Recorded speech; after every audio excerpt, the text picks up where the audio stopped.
On March 19th, Providence House Partners was honored to invite guest speaker Raymond Mowla for a message about the effects of social isolation and loneliness. Raymond Mowla knows about isolation and loneliness. From being the only member in his professing Muslim family converting to a born-again Christian to serving a prison sentence, you can only begin to imagine the separation he felt. Join us as we listen to his journey from isolation to a Lord who came and met him and welcomed him into the community. Although Raymond is a former inmate of the Canadian prison system, today his role is the National Programs and Office Manager at Prison Fellowship Canada. We're going to jump right into the video. Hope you enjoy the message. A young stage in your life that you don't have the experience or the wherewithal to begin even answering it. So I guess I found myself in my earliest memory of loneliness and isolation in childhood, asking the questions of why am I here, and what's my purpose in life. I had some really big questions that related to God and who he was, and I was brought up actually inside a Muslim background. um, One of the things that is a part of Islamic teachings, though they don't like directly always say it, but it is kind of like inherent in the belief system, is that God can't be known. The thing that Christians value the most is that through Christ we're restored in relationship with God, and that brings us into a place where we can actually commune with Him. Inside the Islamic belief system, that idea doesn't exist. You're very strict in your routine and how you worship God and how you offer praises and kind of honor Him in the ways that uh, you know are dictated by the religion, the ways that are acceptable to Him, but you're not quite sure what's really hitting Him, like what's really reaching Him. Like, is He even hearing amidst all these other people who are hoping and offering all the same uh, ways of praising and worshiping Him? Is your voice even heard? So even in my pursuit of God, there was loneliness, because there was like, do I even matter to God? Like, is my praise any more or less significant to God? And asking those kind of questions just without any answers just left me feeling kind of empty and insignificant throughout very early stages of my life. Inside my family, and I kind of want to just preface this by saying that I'm going to share some transparent things about my family.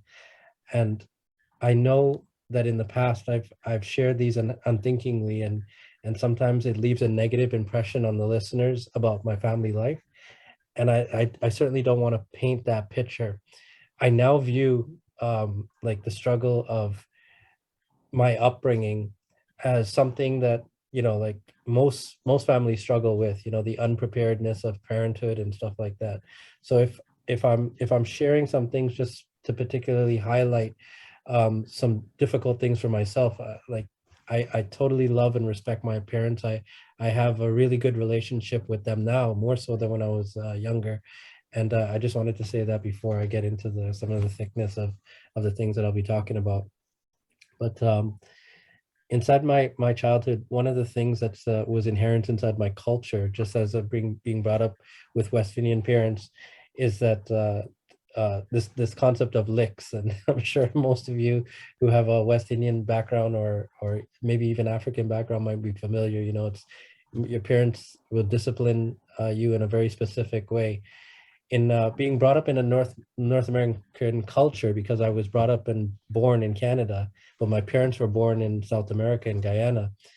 The experiences I was having at home in terms of their style of disciplining me, and then going to school and meeting and fellowshipping with like my friends who were from different backgrounds who weren't receiving that same type of discipline uh, as well. Like there was kind of a disconnect there. I think somebody's mic is needs muting or something, but anyways, Yeah, I think there was kind of a disconnect there even for me, where there was a there was a sense of injustice and unfairness because um, my obviously like my colleagues, my classmates and stuff like that, their parents weren't addressing them in the same way. It actually seemed in some ways that their parents were actually seeking to actually understand them as individuals, like would ask questions and actually speak to them like people. And I actually had been to some of their houses and witnessed this happen. And I was thinking to myself, I'm like, if I asked a question like that, that would be a slap in the face, or you know, like getting yelled at or berated in some way.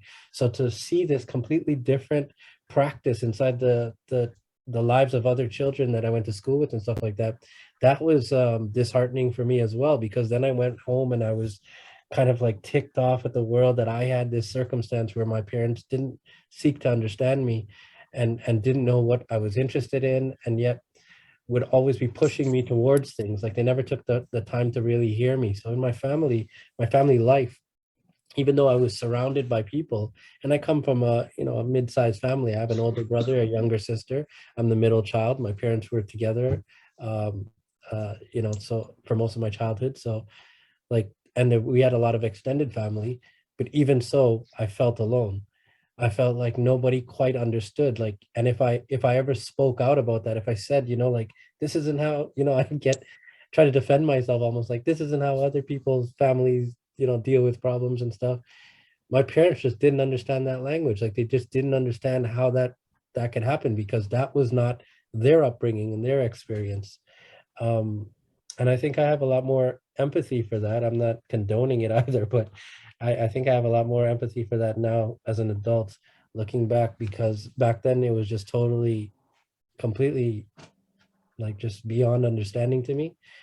And and now like I kind of understand that, you know, people are going to exemplify the personal practices. You can tell a child all the right things, but if you don't exemplify it in your life and your practice, um, you know, it's not going to really stick. They're gonna look at what you do. My pastor has this saying that he always says, more things are caught than taught, and it means that people are looking at your example.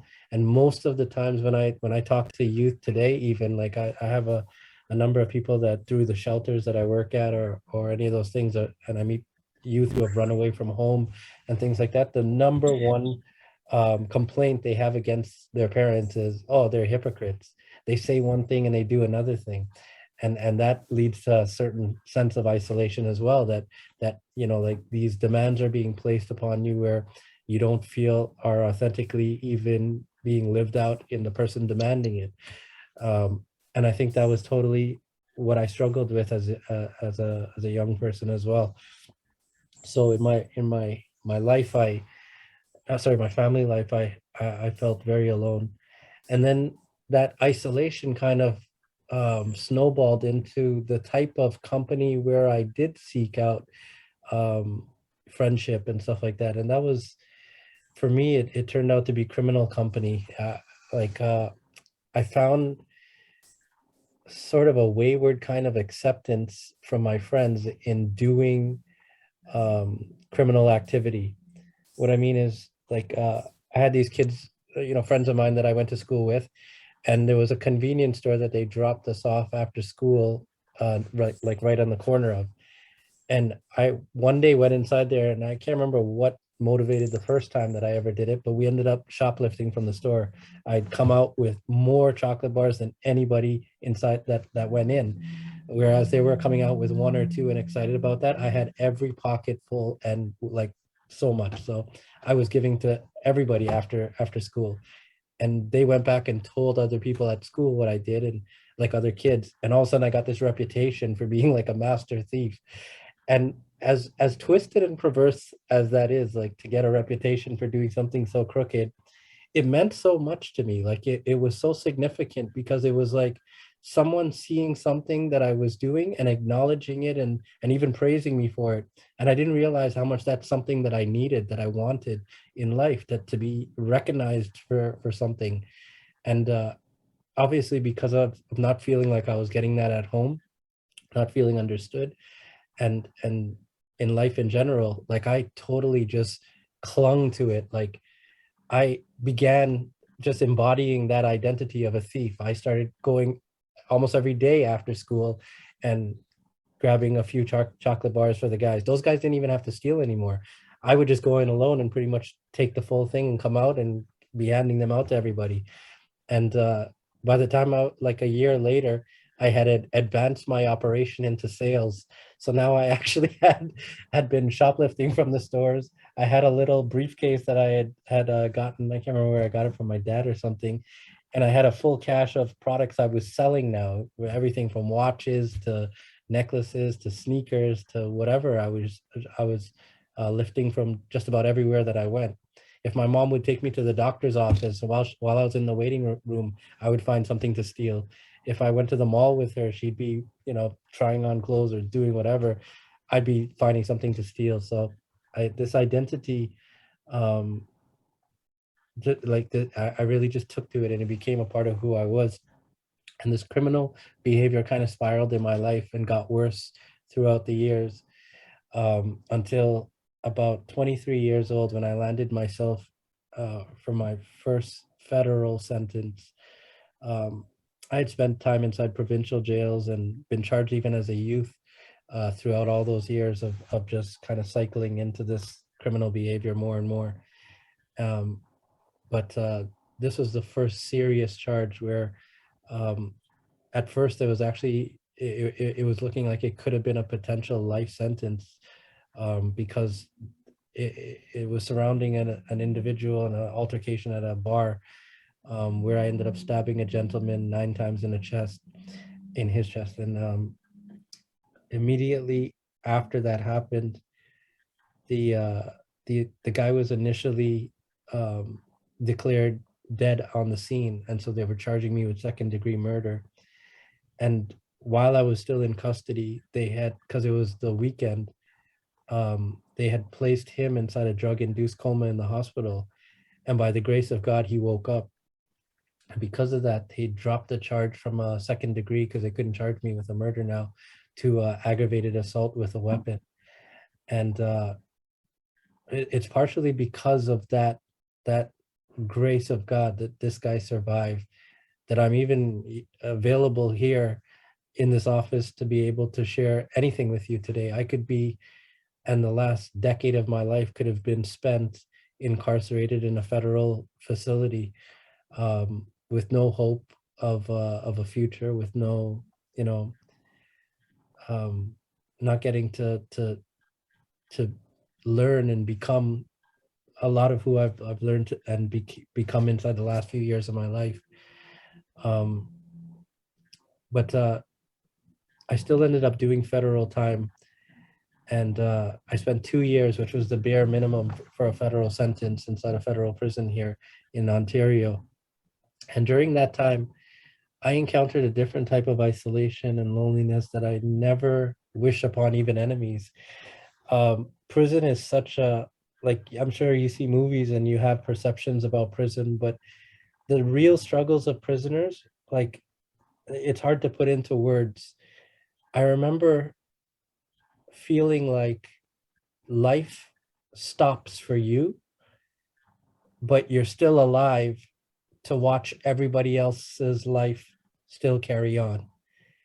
And that's a very painful thing to look at, to believe that and see that everybody else is, settling down with relationships, getting the job they dream for, starting the families that they hope for, moving into careers and all sorts of different things, starting businesses and living out their dreams. And you're not quite dead, but you're still alive enough to watch them while you can't make any of the same progress yourself. That was a truly painful, probably the most painful thing about incarceration. But it also, on the flip side, it taught me the value of time. In the last in the last 3 years, I started producing music for the first time, and I started at 36. I'm 39 now. At this late stage in my life, people are asking me quite often. They're like, "You're producing music, like you're still doing rap and stuff. You don't feel like you've moved beyond that?" And I realized that I've wasted so much time inside my life, or at least felt like I've wasted so much time, that even at this point, to be able to do it now is still quite meaningful and fulfilling for me. And like one of the things I always saying, they're like, it sounds like every single week you're releasing a song, and I'm like, well, now that I know how to do it, and now that I have the capacity and the resources to do it, I have like 36 years worth of buildup of not getting to express this side of me, just flooding out, pouring out. So every time I put my pen to paper, songs just come pouring out. Like I don't even try, and they just, like I can find anything to write on, because of these years and years of not actually having, the ability to do that, and feeling quite lost in that I might not have the ability to ever do it. So it's been really interesting to at least see the redeeming side of that part of it. But yeah, prison really put a lot of things into perspective. You also kind of feel like people move on with their lives and you feel forgotten. Like everybody, of course, wants to tell you, like they'll stay in touch, and they do try, of course. The I guess like the responsibilities that you don't expect you're gonna have in a year from now, or how life changes from now, are obviously gonna change, you know, the amount of time availability you have to do to things. So going and driving 3 hours to go visit your friend in prison isn't exactly gonna be on the top of that list, 2 and 3 and 4 years from now. So my friends quickly, what it felt like to me, forgot about me. And not only was that difficult to endure while it was happening, but I remember when I came back from prison, when I finally got released, it was like almost being resurrected from the dead, and hearing that while you were dead, all these people spoke poorly about you, and now getting to confront them.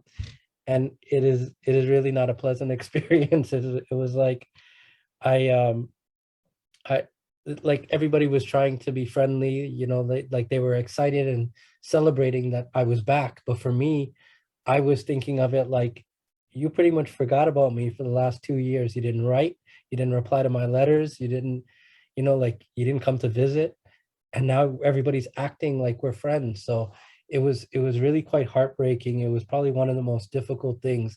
And because I was feeling all of that inner pain that I didn't quite know how to express about what I experienced, I resorted to alcohol and drugs to kind of cope. So I would go out and I'd start drinking, because I do want to fit back in with life, and I do want to find acceptance, and I do want to have friendships again. And so I'm engaging in all that stuff, but I have all this deep inner trauma from the experience that I don't quite know how to deal with. So I drink, and then all of a sudden I'd become abusive. I'd start fighting my friends. I'd be lashing out. I'd be, it was just, it was really bad.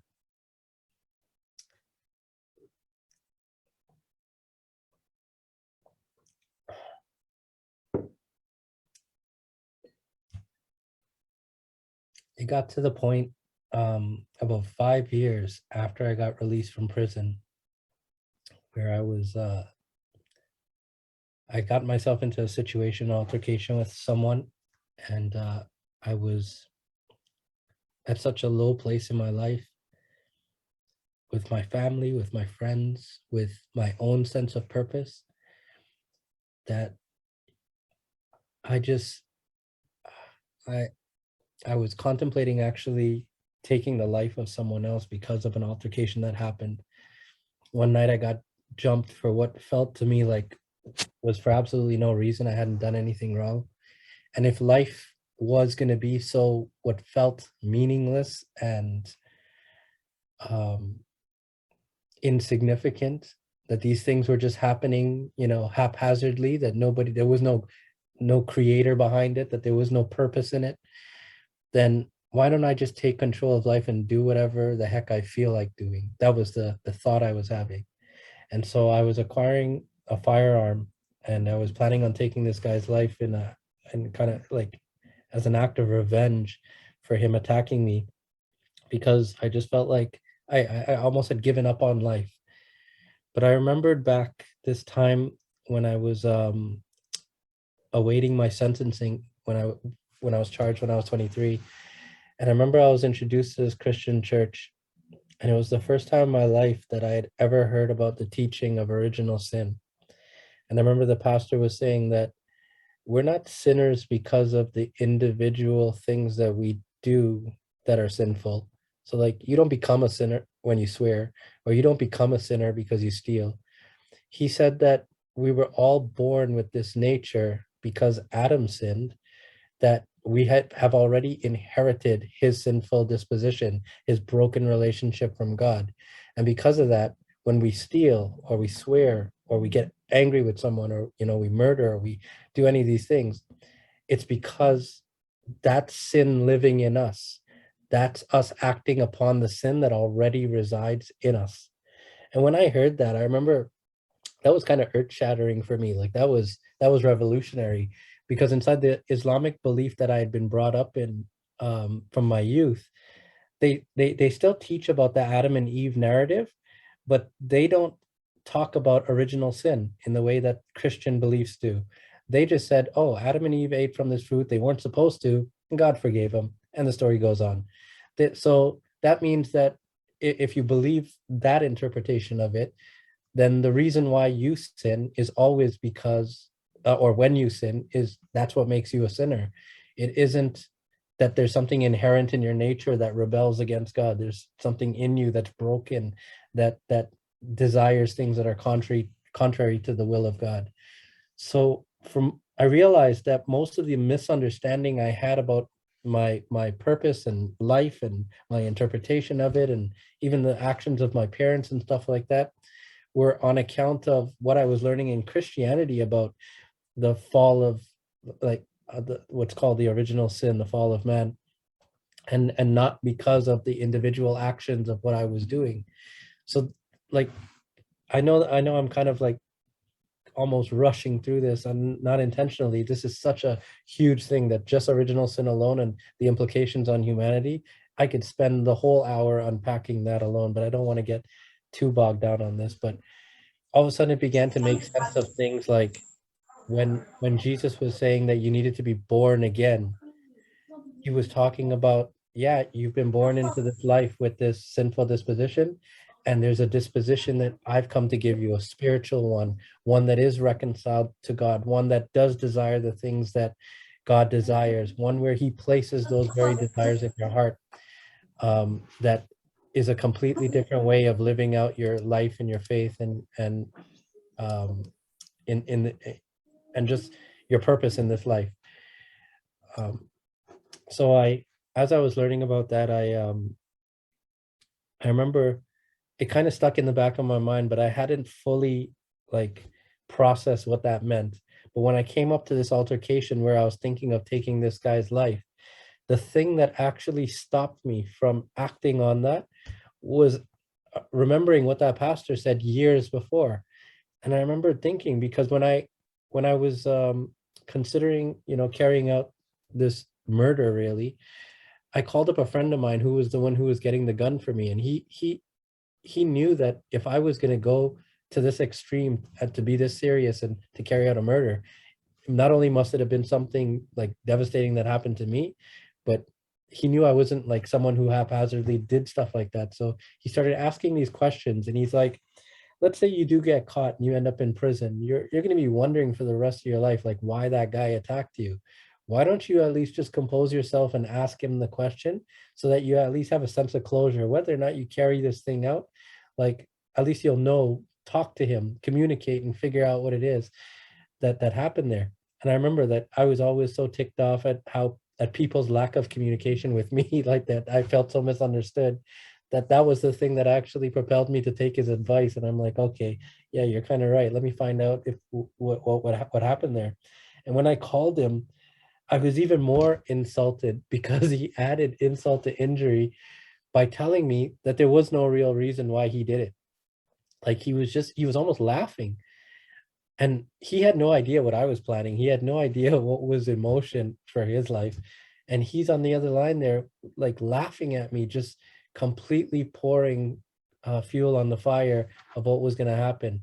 I got off the phone so angry that I don't even remember how the call ended. I just remember I was like blanking out, just angry, fuming, just ready to go carry this out. I called my friend back and I'm like, get it, I'm coming. And in the midst of that because it was going to happen the next day or that evening, um, I remember like just that time of having to drive from place to place and all that stuff, that I was in the quiet of it, having a chance to think. And I think that that was the moment where the Holy Spirit began kind of speaking to me and revealing to me that, you know, that thing that pastor said about us having the sinful nature, he's like, it doesn't just apply to you, Ray, it applies to the guy as well.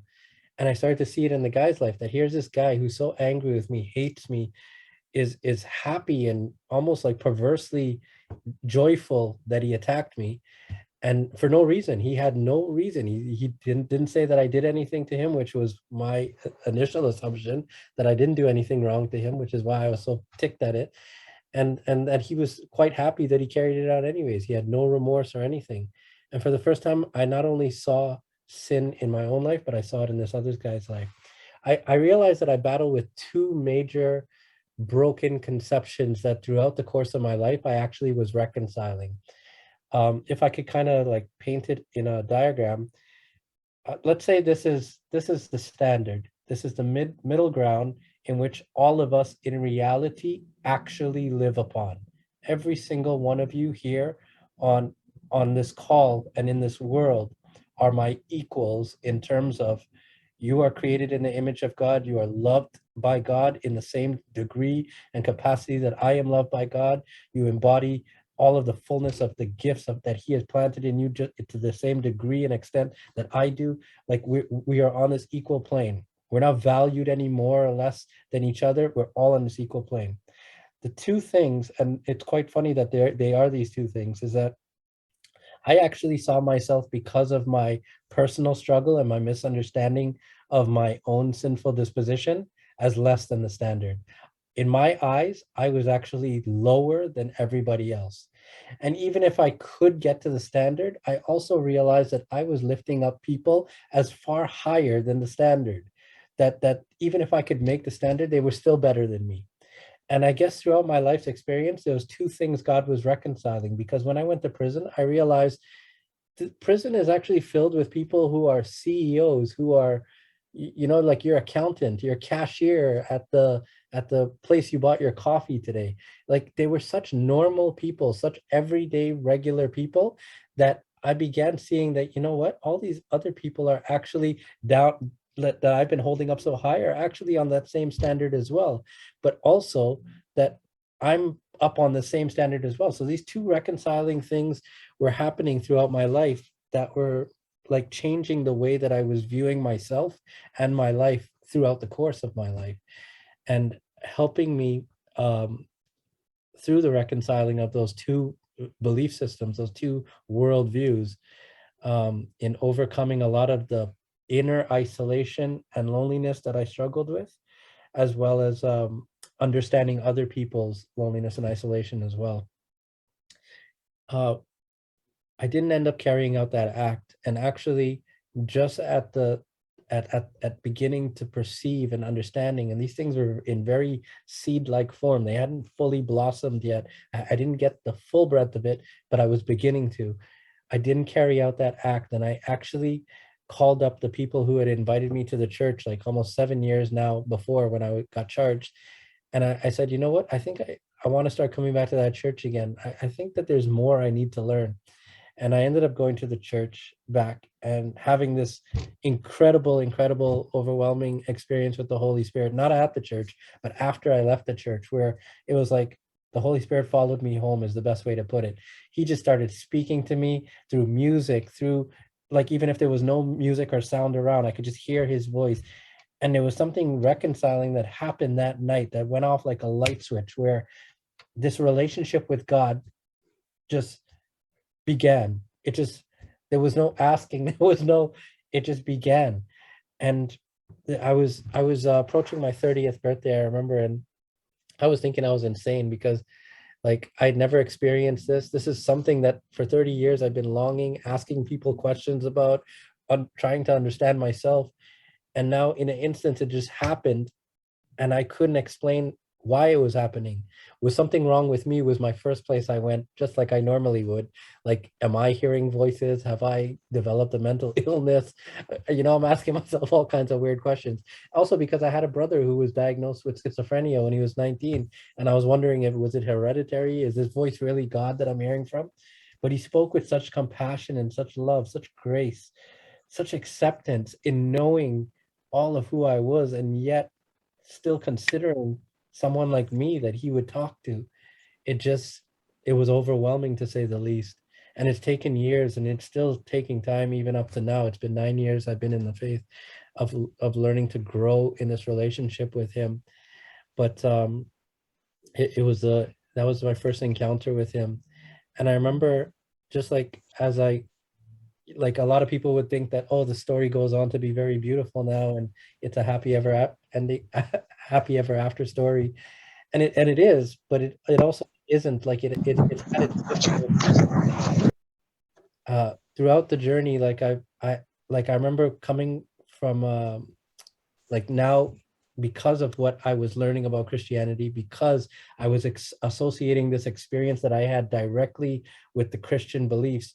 I began reading the Bible in a brand new way, where I was understanding the words of Jesus and connecting his words to what my experiences were, something that I could never find in the Quran.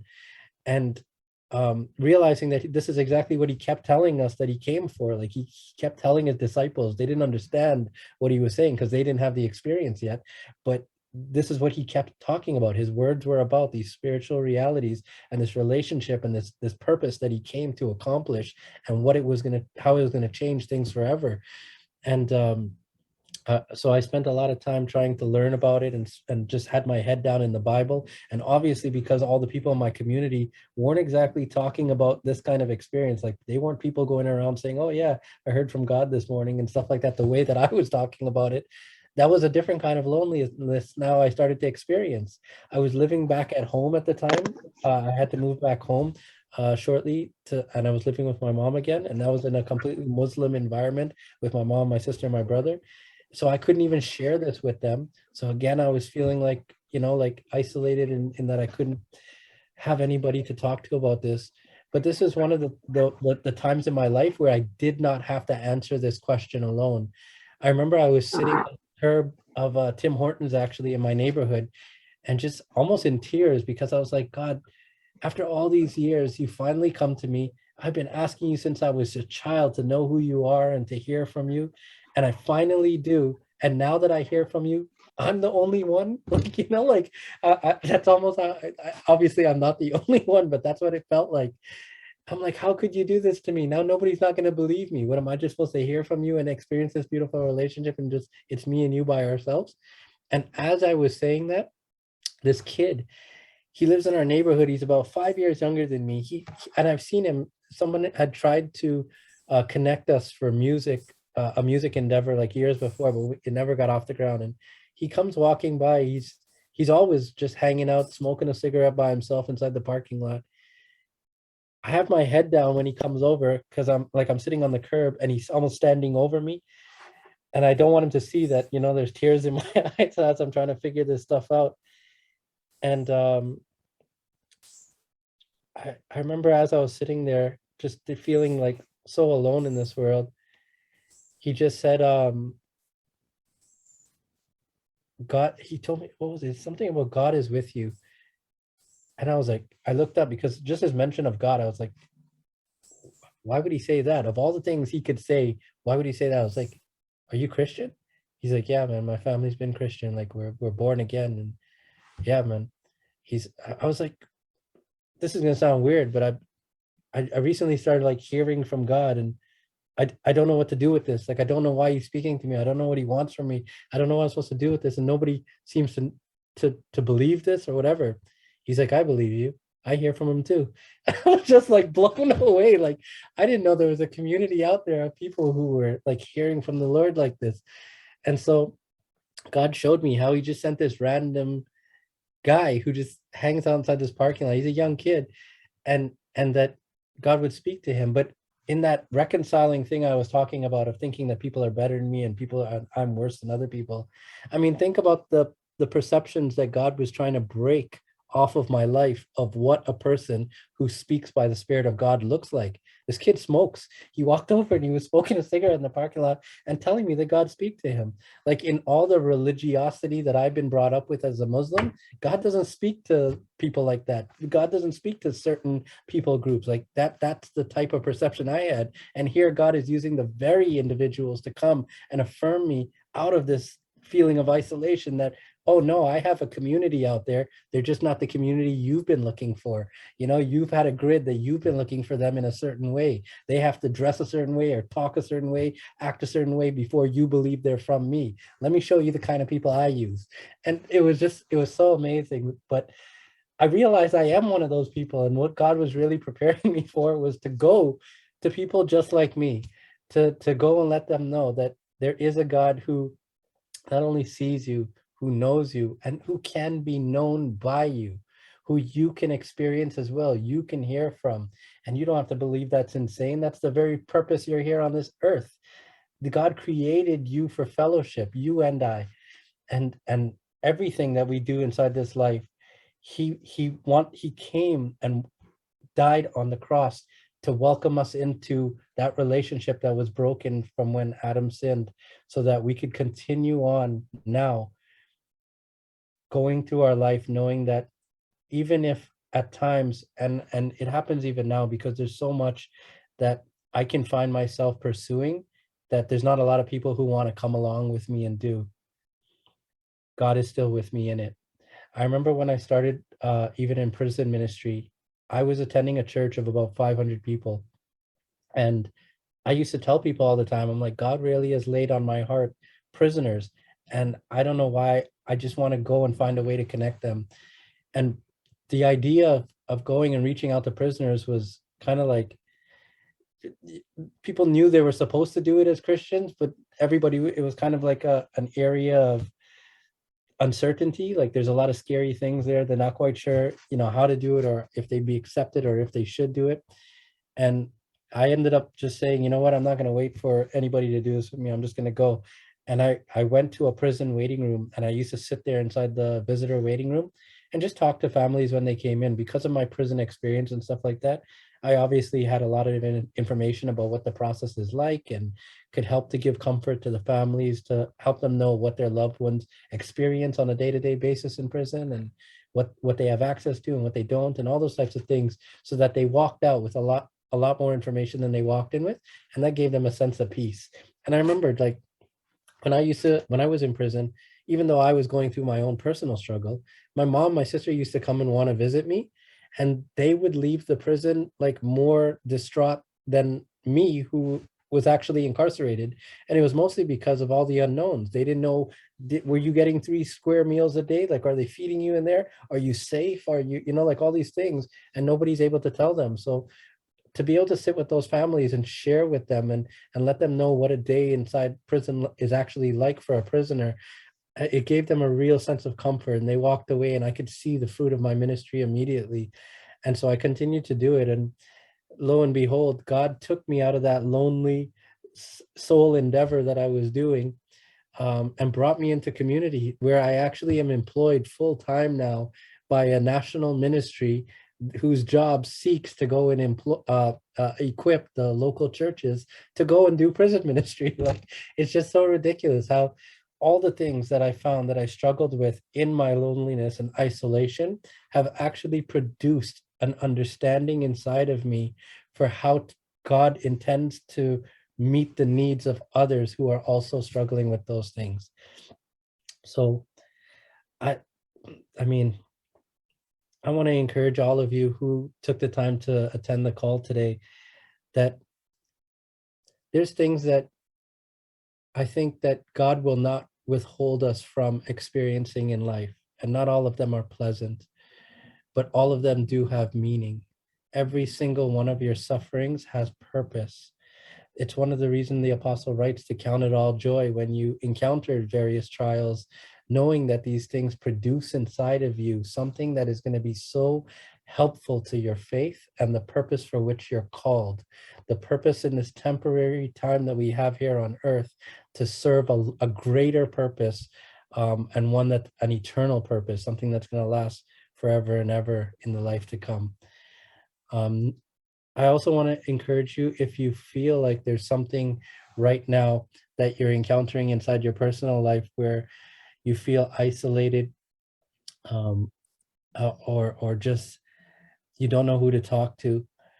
I realized that a great deal of my suffering throughout my life, it was not only the fact that I was in these isolated places and situations in my life, but that I also had a very narrow grid on who I thought could help. I didn't, and who I sought for help. I didn't have the intentionality that I think that everyone has to be responsible for their own lives, to seek out help. And if it's not in the circle that you currently have, then find a new circle. Like, there are people out there who want to help. There are pastors out there who want to spend some time and listen to what you're going through, and try to help in whatever way they can. And there's a God above all who wants to hear. And just like I was sitting on that curb asking God, am I the only one? And God sends me someone right there at the Tim Hortons parking lot. God can reach you wherever you are, but you have to be intentional to ask him and to accept that the answer may come in a way and look like a way that you're not expecting. Thank you all for taking the time to listen to me today. Um, I don't know, Vivian, are we doing any questions or anything like that? Or Yes, we are doing questions, of course. okay, well, I'll open it up to questions then if there's anything that anyone wants to ask before we move on to the next part.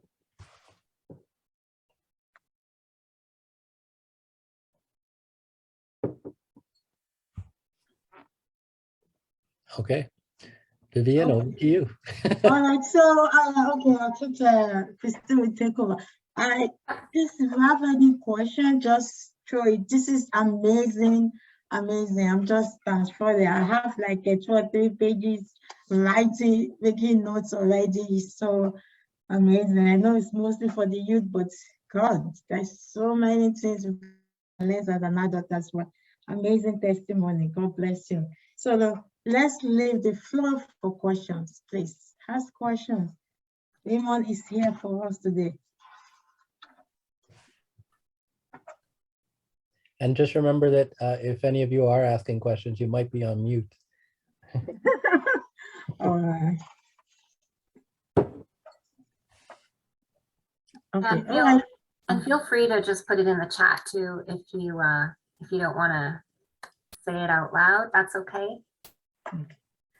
All right. So I have a question. If it's allowed, I'm not youth, but if it's allowed to ask.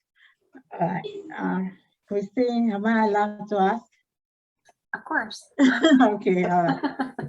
So what I'm looking at this, I mean, for the beginning of your testimony and the message, it begins with you questioning yourself. What am I here for? Why am I on this earth? You questioning so many things around your environment. So my question is that, do you think that some of the people that are facing isolation and loneliness, they don't have enough questions, or they don't ask the right question? So it can be I think a combination of both. Asking the right question has definitely been a process that I've noticed God has developed inside my relationship with him. Like, I will pray something, and especially at the beginning of this, when he began speaking to me, it felt like he was answering like this, like anything I ask, he's just right on it. And then all of a sudden one day I asked something and he went quiet. He didn't give.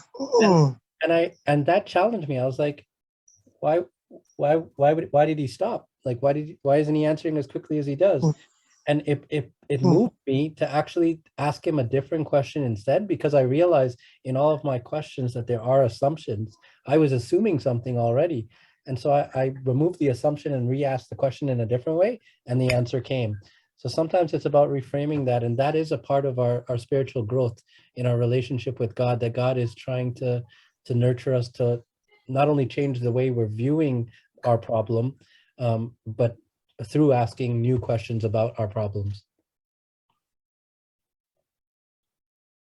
Thank you so much for that. So my second question is this. We're talking about the cultural obstacle. I mean, I'm from Africa. I was born in Africa, and I have children born in the Western country. So obviously, the way I bring them or train them will reflect, irrespective of the faith that you practice, right? The Muslim, Christian, I think the cultural um, belief sometimes, I mean, oversee the faith that some people practice.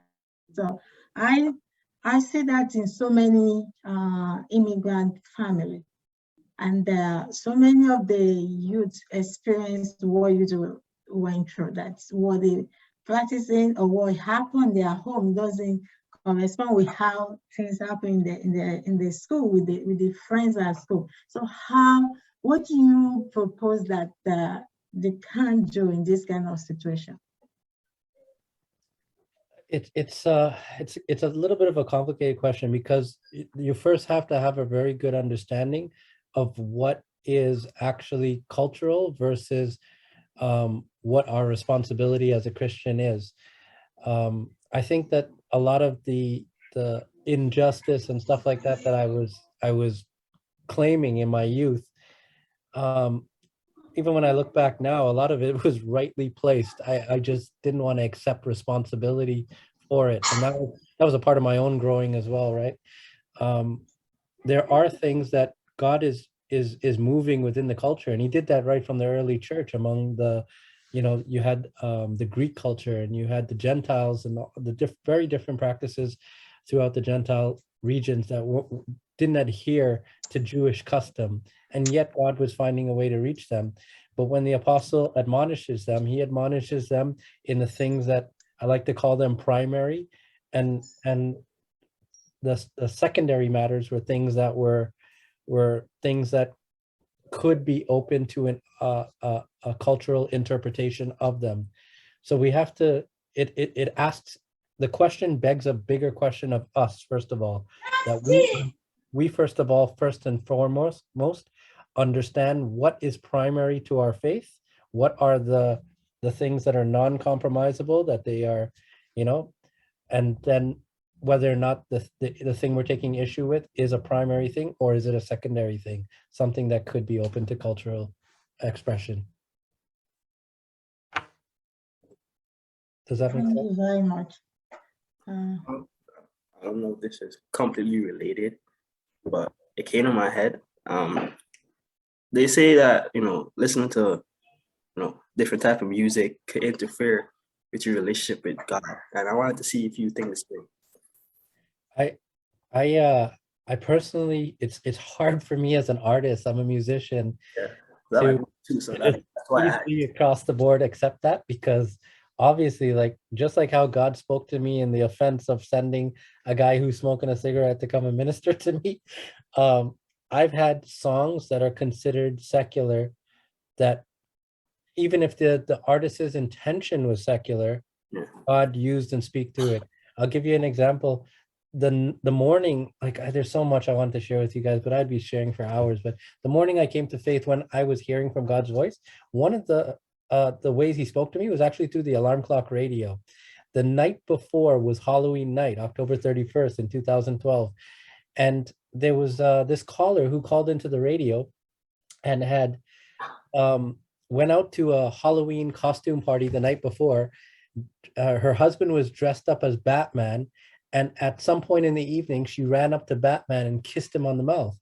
And she was calling in because she's like, I feel so bad. Like, feel so like conscience stricken today. And I feel like I at least have to tell him that I made this mistake. But I don't know how he's going to take it. And, the announcer didn't have any remorse. They actually hit this novelty button that said, get up today, you have some explaining to do, which was actually a cue for me to get up. But I remember when I was listening to it, I had this thought, this idea of counterfeit. And it was like God was beginning to show me that one of the reasons why I wasn't able to hear and see Him clearly was because I had these counterfeit ideas of Him. He used the radio. He used a radio announcer on a secular station who was talking nothing about spiritual things to draw a parallel example for something that he was going to begin defining for me. I believe God can do that, and I believe he does that. It's something that I think that requires discernment, though, because people want to hear sometimes, and they're not impartial to how they hear, and they can set themselves up for failure. I'll give you an example. If somebody wants to hear from God that I should marry that person, everything in the universe all of a sudden is going to be affirming you. You know, like a love song comes on the radio, you're going to want to hear, oh, maybe that's God telling me, and this and that, all kinds of things. You can draw that out. But two things I would challenge you to do when you're wanting to hear from God and use these types of mediums that are like obviously just beyond bare just reading scripture and stuff like that, is that welcome yourself into the accountability of community.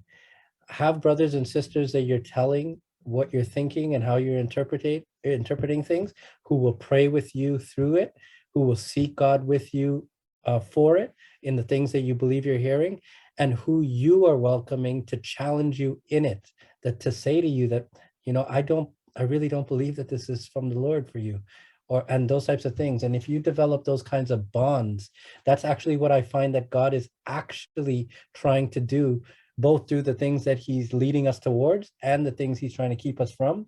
It's mostly about how we're developing the relationship with others in our pursuit of those things. So I would challenge you in seeking out good community, you know, in your pursuit of hearing from the Lord, regarding how he's speaking to you and through different things. Thank you very much. I had a question. As a Christian, like when you became a Christian, because like before you were a Christian, you were saying you were dealing with like sinful nature, like anger and everything. So after becoming a Christian, like do these feelings still come? And if so, like how are you coping with them as a Christian, you know? Yeah. Oh, that's such a good question. It's actually, okay. The scriptures talk about, we have this spiritual nature of us being born again. But we still know that while we're here on earth, even though in a spiritual sense, we are completely fully in right standing with God, we do nothing but, you know, bring him joy. We are his prized possession. While we traverse the time that we're here on earth until we go into eternity and experience the fullness of what it means to be completely made new and living in this glorified state in God, where we don't even desire sin, like it doesn't even exist, that desire doesn't even exist within us. We will battle on earth with the sinful disposition. But one of the things I always have to temper my temporal struggles right now with, like when I get angry, or if I you know, there's so many examples I could use, but if I'm struggling with any one of these things, to remember and recall identity, one of the foundational things that I have to first know is who I am, whose I am, that I belong to God, that I belong to a kingdom that spans way beyond the time that I'm here on earth. And when I reconcile, first of all, my long-term view, my eternal view with my identity, and remember who I am, it helps me, at least personally, to temper how I respond in the immediacy of how I feel right now and what I'm struggling with right now, because it gives me a much wider perspective on that immediate struggle. I'll give you a good example that just happened. I have this this processor thing listed on Marketplace that I'm trying to sell, and this guy called me, and I'm not a negotiator whatsoever. I hate haggling, all that stuff. So when I list something, either call me because you want it for that price, or don't call me at all. I have kind of a bad attitude in that way. So this guy calls and he's interested, this and that, and then all of a sudden he's like, well, you know, you put it for this price, and he's trying to kind of lowball me. And I realized I was giving this guy such an attitude. Like, I'm like, look, buddy, it's this price or the highway, pretty much. Like I was just like, it's so almost aggressively and mean to him. And I got off the phone and the Spirit convicted me immediately after I got off the phone. Like, when you go out to buy stuff, Ray, don't you want kind of a deal on things? I know it's not, you know, like you don't want the thing of haggling and stuff, but when you go out, and I just bought speakers too, and I was like, I totally was looking for a deal from that guy when I was buying them, and he reminded me of that. And immediately, so I texted back the guy and I felt convicted, and I told him, all right, man, I'll take 20 bucks off, you know, like you won't do it perfectly every time, and you're not meant to. Thank God for Christ. He's done what we cannot do. But we do have the uh the ability and the responsibility to change our course, even if we know we have misstepped, to take a step back and turn in the right direction and start moving there. I could have gotten off the phone with that guy and just said, no, I told him what it was and I told him how much it is, and I'm never changing. That's something we consign ourselves to, you know, like not only hurt our own conscience because I knew it was wrong, I inwardly felt and knew it was wrong. But it hurts our relationship with the Lord, because the Lord actually, what I believe he cares about most is the vertical relationship we have with him, but how that's lived out in these horizontal relationships we have with one another. If money or a possession or you know, the thing I was selling becomes more important to me than what I care about this guy's life, or that he's a valued person created in the image of God, I have some reconciling to do in my own thinking. Thank you. I also had another question, if I can ask. That's okay. So you, like, you know how you came from a Muslim faith and you came into Christianity. So when you became Christian, did you ever face, like, maybe with your family members or friends of like the Islamic faith, like trying to like tell you that like you were wrong, or like with your decision? And like, if so, like, because I usually come into situations when, like, as a Christian and I'm speaking to people of Islamic faith, sometimes we get it, sometimes unintentionally it gets into an argument, and we don't want to like try to like fight over like which one's right and which one's wrong. So like, if you came in that type of situation, like if you have any like feedback or like tips of like how to deal with those type of situations. Yeah, I kind of experienced it twofold. One, from my immediate family and community, because all my cousins are Muslim, and or at least professing Muslim. It's interesting because like I continually say that my family is Muslim, and if you ask any one of them, what are you, religious beliefs, whatever, they're going to tell you Muslim too. But when I actually think of what I see in their lives in practice, I realized if I was to rightly identify them and they were to rightly identify themselves, they're actually agnostic. They're actually people who don't believe that it can be known, God can be known, that there's something out there, but they don't quite know what it is, which is what agnosticism is. And the real offense that they have with me is that I speak with a level of certainty that I do believe I know who he is, like that I do believe that he can be known and stuff like that. So my understanding of their misunderstanding of themselves helps me in one part, because it gives me greater empathy that this is actually a developmental thing that individuals need to go through, and how can I support them in that journey in their lives, whether they know they need it or not. And then when it related to community, I was a serious, like, got heavy into apologetics at the early part of my journey, and I got into all the arguments and stuff like that too. And I just, at some point, it just occurred to me that the way I came to know the Lord and the love and the acceptance that he related to me, that broke, you know, all of these things off my life and helped me to become a different person, it's not being communicated in any of this stuff here that's happening through the apologetics. So I was like, how can I do this in a different way? And the Lord asked me, why don't you ask people if they're even open to change? So instead of going out and telling people all my defenses for Christianity and stuff like that, I asked them questions like, let's say Jesus showed up. Let's say somehow I can prove without any, any doubt whatsoever that Jesus Christ is Lord right now, that he is the true God, he's the Son of God, God sent him, he died, everything that the scriptures say about him is true. would you become a Christian? Would you believe in him? I've had Muslims look me in my face and say no. That tells me that no amount of apologetics is going to change this person's heart. This is a very deep inner thing. I actually wrote a devotional about this a couple of weeks ago that I share with my community, where I was looking at why does a person do that? And when I think about it, like I have a lot of Facebook friends who belong to different religious backgrounds, and every year on Ramadan or for what's that, the Hindu one with the lights, whatever. Diwali? Yeah, Diwali. Yeah. They always post stuff. It's become a part of their public identity that they belong to this belief system and that they somehow, to some degree, support it, that they're faithful adherents or participants in it. So for them to make the switch all of a sudden there's something else that happens where they're admitting that all that stuff they were talking about was misplaced.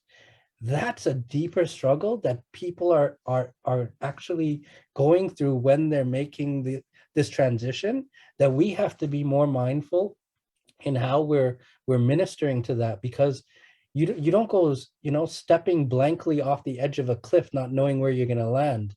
You have to know you're landing on rock, like the next step you're not going to miss, you're not falling off the cliff, because that's otherwise what it feels like you're just about to make a leap and you're not sure. Nobody ever goes and makes that leap. You only take the next step when you know there's ground that you're standing on. So I think we have to more focus on helping to identify, first of all, those things, that what a person's individual struggles are. And a lot of my ministry personally, I find, is becoming more like that, where it's not kind of like shotgun, just throwing a message out there and hoping it hits something. It's very more directed, where I spend a lot of time getting to know one or two individuals and investing and pouring into their lives and listening to them, watching how they do life, learning about their assumptions in life, all that type of stuff, and then ministering deeply to them. And I'm finding that that's having a far more fruitful effect. Thank you so much. That was so helpful.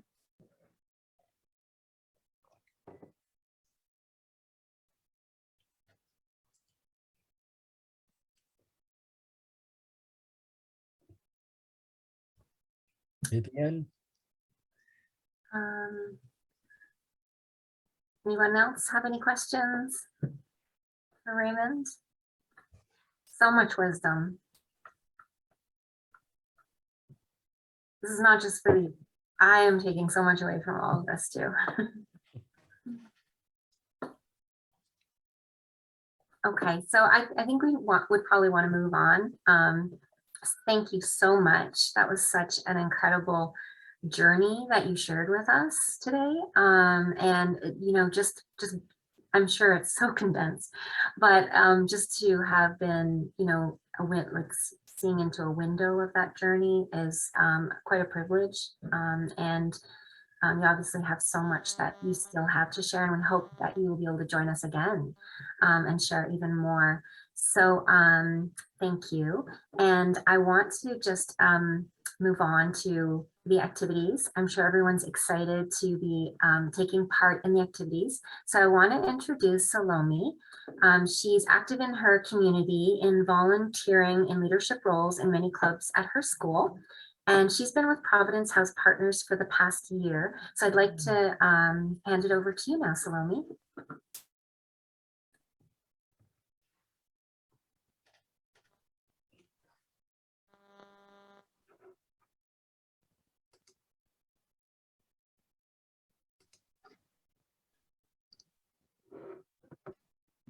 All right, can you guys hear me? Yeah. Okay. So, hi, my name is Salome, and I'm a member of Providence House Partners. And so today we're going to be playing a Kahoot, and it's going to be Disney themed. So I hope you guys are ready. So you're going to search up Kahoot into your into another tab on your browser. I'll put it in the chat so you guys can. So you're going to search it up into your browser.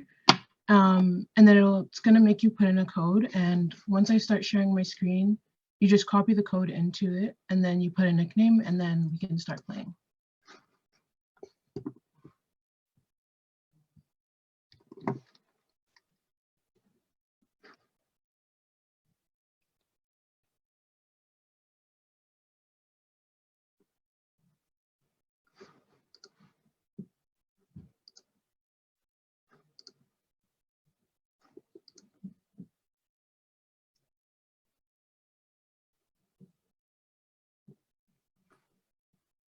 Swami, does everyone need to unmute themselves for this?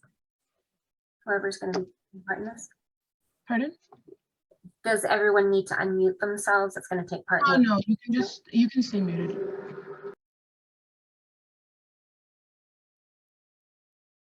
Go to Google or what? How do you do that? Okay. Is everyone ready? No. Do you need to go to Google? How do we get to?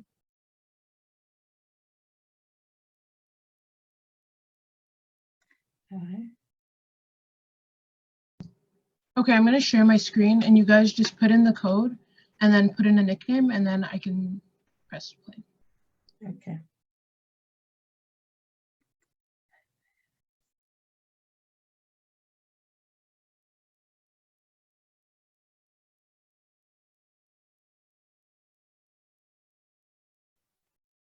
Hi, Salome. I'm so sorry if you already said it, but what's the code? I'm gonna share my screen. Oh, And okay. then Sounds good.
Mhm.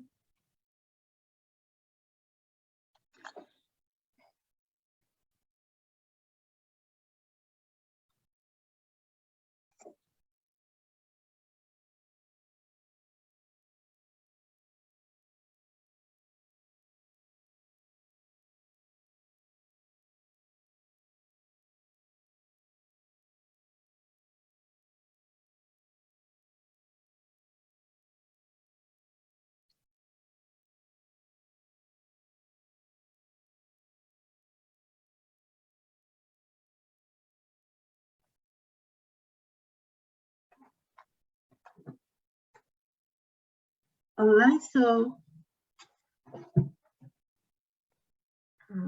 Salome. Okay. Yes. Yeah, if anyone's having trouble joining the game, maybe you can put up your hand and we can make sure that you get in because we don't want anybody to miss out here.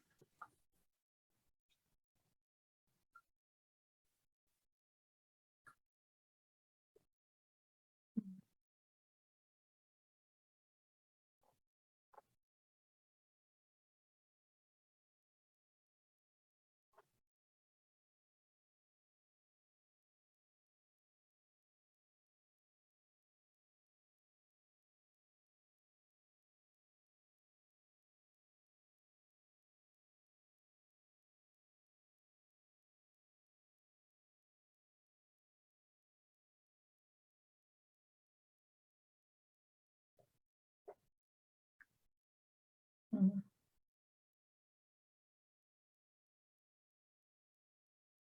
Mhm. So, do you want to give them 1 more minute for everyone to join?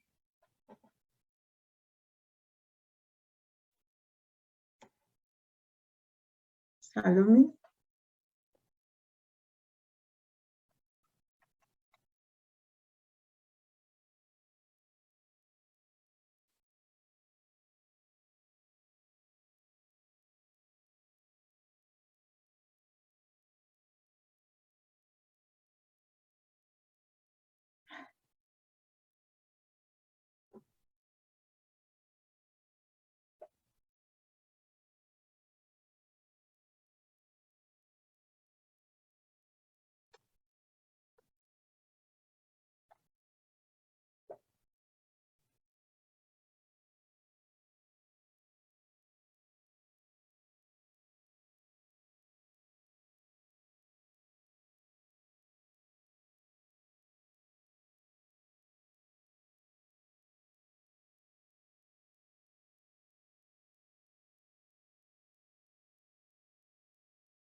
All right.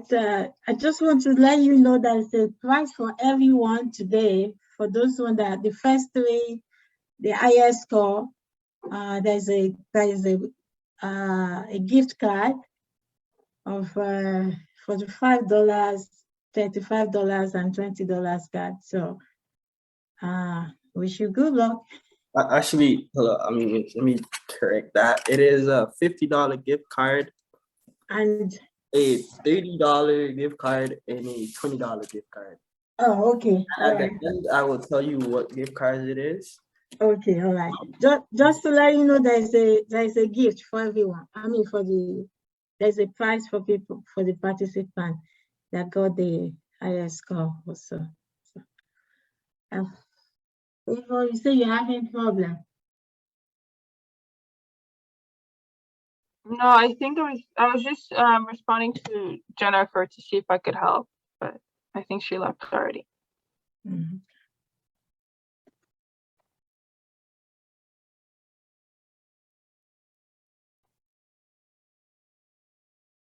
Oh my goodness, God.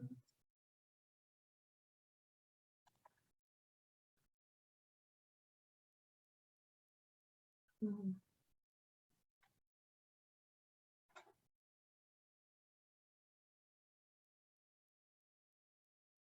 Oh my God. Oh, Jennifer said she did not leave. Oh, all right. Wow, okay. Um, Somebody watches a lot of movies. yeah, okay. I don't even know some of these things. Gee, I know this one. Okay.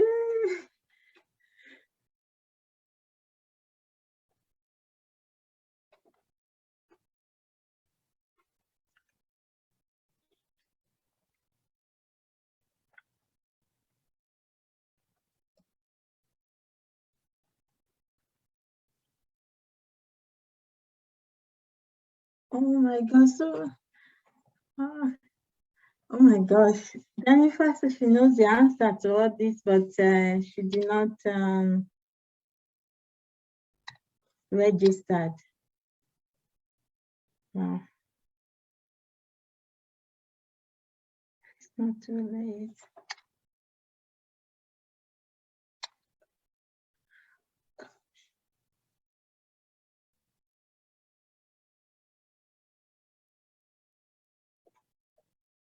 Ah, I'm actually getting something.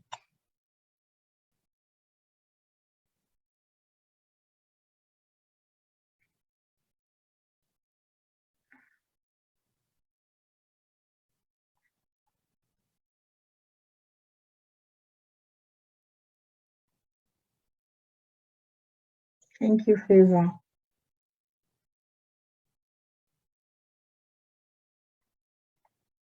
Yay.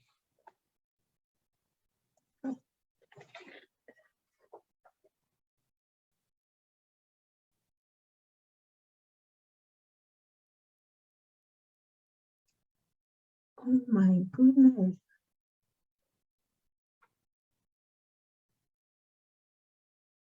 Christy, do you know some of the answer to this thing?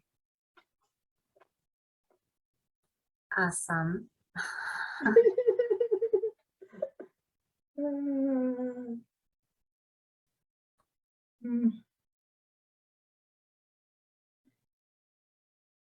Adrian is really going well.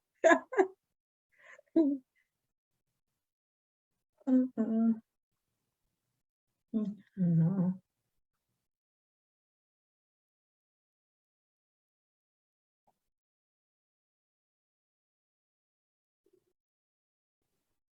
At this point, it's mostly competition of speed because like I only got one wrong, one or two wrong.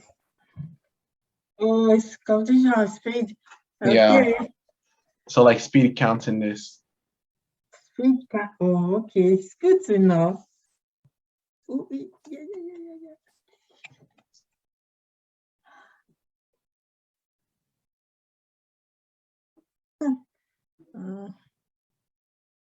I don't know.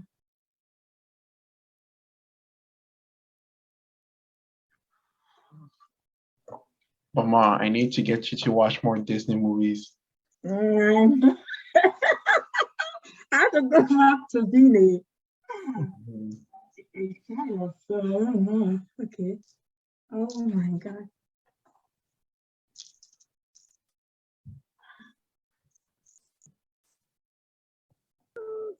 This is tangled. Tangled. Yes, tangled. This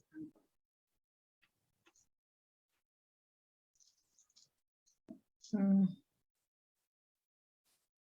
Oh. Oh, Phil was trying to catch up. Okay. I like it.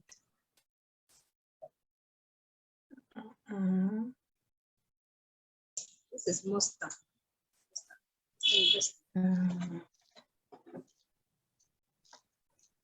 It should be.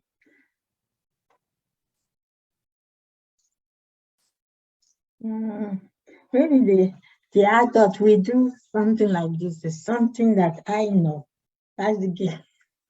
We can do old movies. 823 lady. Oh my gosh. Come on, we can do old movies for Why not? well, you should know this one, I hope.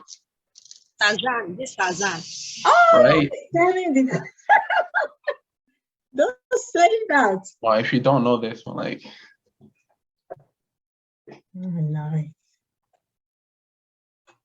I know it. I know it. I just saw your name pop up, Vivian. mhm. Yeah, I know. I'm trying to win something too.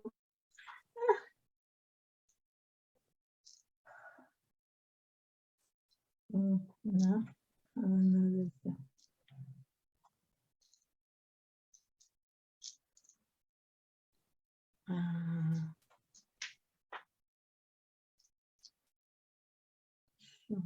Swahili.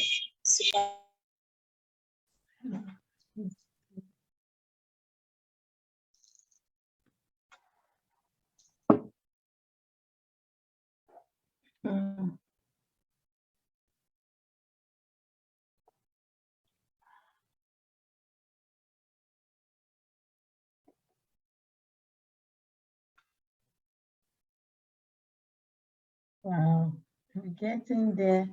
Toy Story. Oh my, this is not good.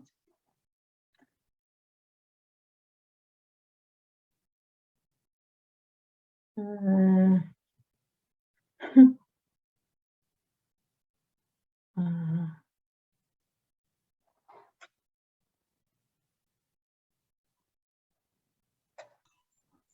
Jumbo or I got it right.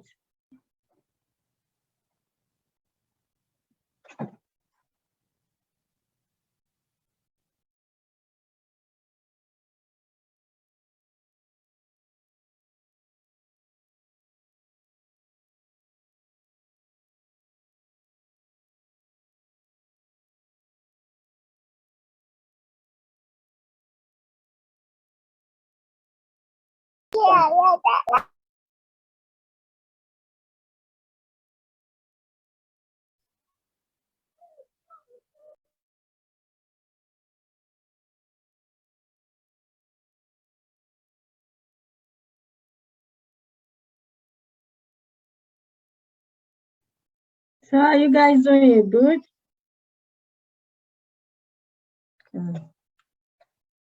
High School Musical 2.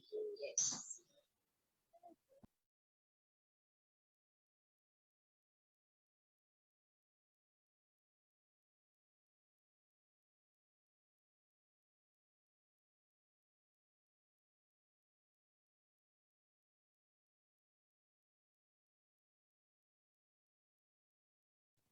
Okay, go forward. Nearly over. 5 more questions. So it's going to take $50. Oh my God. Go ahead, go ahead. Okay. I think we have 2 people that competing now for that prize.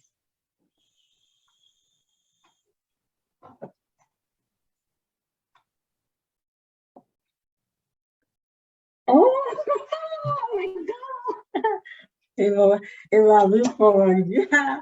Ashley, wow, this is good. Oh my gosh. Awesome. Go ahead. This way is fine.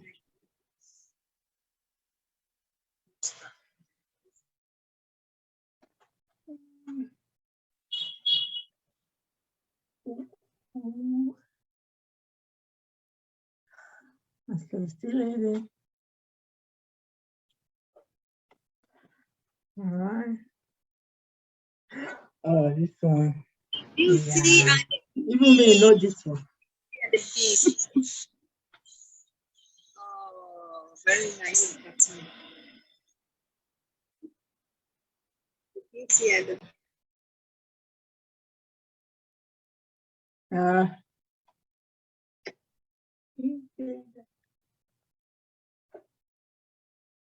How come I'm the last?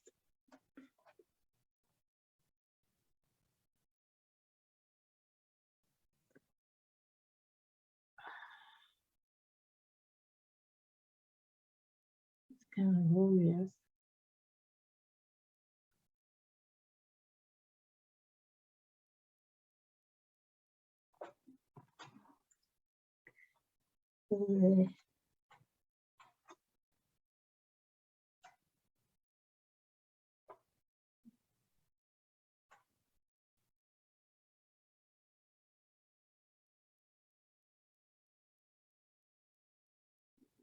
Oh.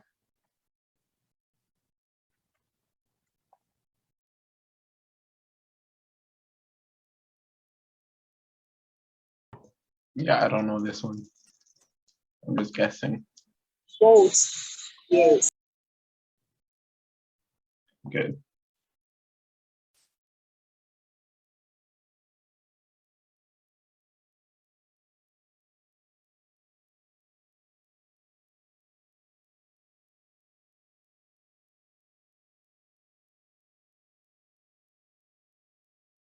All of them. All of them.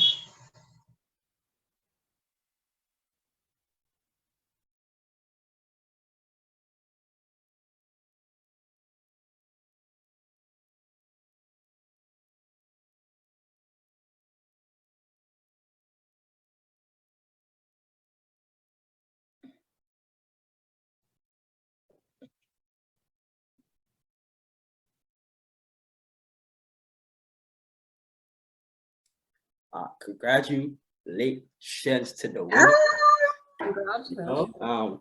So I have the first place prize for, I'm gonna come in the camera real quick. For Ashley. Can you guys see me? Yeah, let me make a quick introduction, Adrian. So yeah, no, this is good. This is good. Thank you.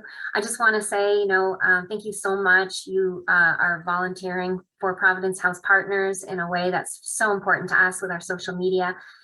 Adrian is also a youth leader at his church, mostly in the audio and video production capacity, and he's also previously volunteered in Guyana with youth in cricket.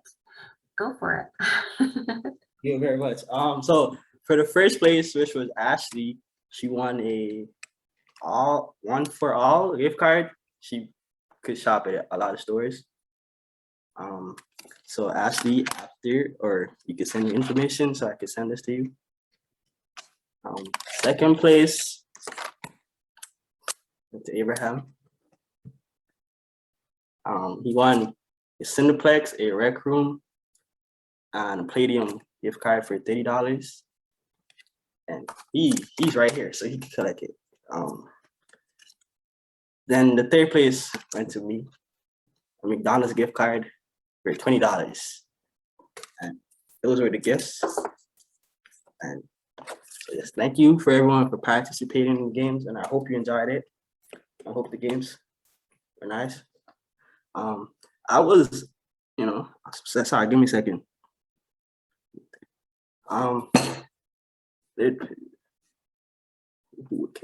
Can I, Salome, is your screen still sharing or not?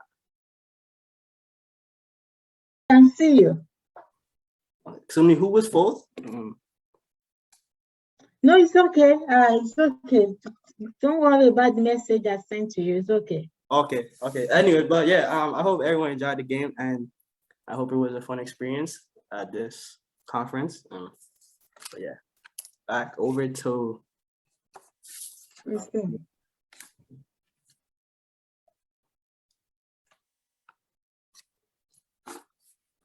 Oh, there we go. Okay. So yeah, thank you so much everyone for joining us today. I hope everybody enjoyed the message. I hope everyone had fun. Whoever participated in the game today enjoyed that. We don't have Raymond on the call anymore, so he had to jump off. So we already thanked him for his time today. And I just want to close in prayer. If there's no one else that has any comments or has any questions before we finish up here today. just want to add that, I mean, obviously, I'm so grateful for everyone that's here, that this program is recorded, and we have a YouTube channel now. So in a couple of days, or maybe a week, it will be in the on YouTube. So you can send to your friend. I mean, some of your friends that missed it, that couldn't be here today. So I pray that it will bless your life. Yes, it's exciting. It's exciting that we have that now. Okay, so I'll just close up in prayer and I'll let everyone get back to their Saturday. So dear Heavenly Father, how I thank you and praise you for the young men and women who have trusted in the Lord Jesus as their Savior. And I ask that you would work in the lives of all young people who have stepped out in faith. I just ask you to draw closer to those who have made a commitment to you, and even closer to those that have not. May they grow in grace and in the knowledge of the Lord Jesus in the days that lie ahead. May the message that Raymond shared today help them to find their purpose. And may they learn to walk in the Spirit and truth and to trust in your word, knowing that your grace is sufficient for all their needs. Give them the grace and wisdom as they face the challenges of life, and keep them humble in heart and teachable in spirit. May they learn to look to you day by day, knowing that without you, they can do nothing, but in your strength, you will lead and guide in all things. In Jesus' name, amen. Thank you so much for coming. God bless you. And Adrian, we get in touch with you so that you can share different kind of programs available, and so you can sign up for anything that is interests you. Yeah. Wait. Yeah. Thanks, everyone. Thanks. Before Ashley, can I get your information so I could send you the gift card? Do I have to send it by email or like? Yeah, your email, I think. Yeah. I will send you her email address so you can send it to her. Okay, no problem. All right. Thank you. Thank you. Thank you, all of you. Thank you. God bless you all. Bye. Mm.